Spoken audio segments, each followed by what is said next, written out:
এই যে 5 জন সমন্বয়ক আমি আমার কাছে গেছিলাম, এটা কি আমি নিছি? ভাই কিন্তু একটা কথা কই, সবাই বলতেছে যে এটা আমনি আজকে দেশের পরিস্থিতির জন্য আমনি দেয়, এটা জানেন?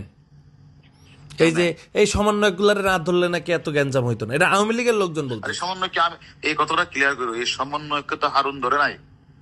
সমন্বয়কে ঊর্ধ্বতন কর্তৃপক্ষের নির্দেশে হারুনের কাছে হস্তান্তর করা হয়েছে, এটা তুমি লেখো এতে। এটা জন সমন্বয়ককে যে আমনার জন্য এই দেশের অবস্থা দেয়। হ্যাঁ, আমি কি করলাম? ওই যে আমনার জন্য এই দেশে আজকে সমন্বয়করা এই যে আমি না ধরলে এগুলা করতো না, তাই বলতেছে।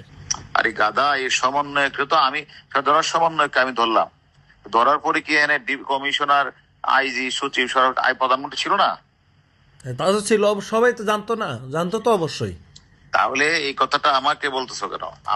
আমি বলতেছি, বলতেছে না না, তুমি গ্যারান্টি লিখে দিও এই সমন্বয়ককে, মানে স্বরাষ্ট্রমন্ত্রী, লেখা এগুলি স্বরাষ্ট্রমন্ত্রী, সচিব, আইজি, এসবি চিফ সহ অন্যান্যরা, এবার লিখে দিও অন্যান্যরা সম্মিলিত সিদ্ধান্ত ক্রমে এদেরকে ডিবির কাছে হস্তান্তর করা হয়েছে সেফটির জন্য। শোনো, আমি হারুন যদি একবার চট দিতাম তো ডিবির হারুন আমাদেরকে পিটাইছে।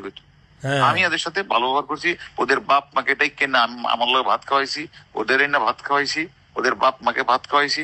অর্থাৎ মানুষ আশ্বস্ত হওয়ার জন্য দেখো ডিবির হারুন কত ভালো বিহেভ করতেছে, এটার জন্য, আর কিছু না।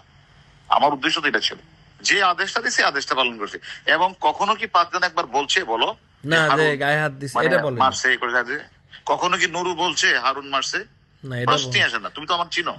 কয় কি যে হ্যাঁ আমার টাকা মারছে, আমি এখন এটা লই হেরে আমি এখন ধরমু। আমি যে আপনি ধরেন, যান, অসুবিধা নেই। টাকা আমি কি তার দাল্লা বলছেন দেখা হয়েছে? আমি কইছি আপনি ধরেন পারলে যান। টাকা নিলে তো তোমার দিয়ে তাই তোমার কাছে দিছে, তাই না? আমার বালের লোক দেখা হয়েছে আমার আল্লাহ বেটা আমার কাছে দিছে, আমি তো নিয়ে আপনার দিছি।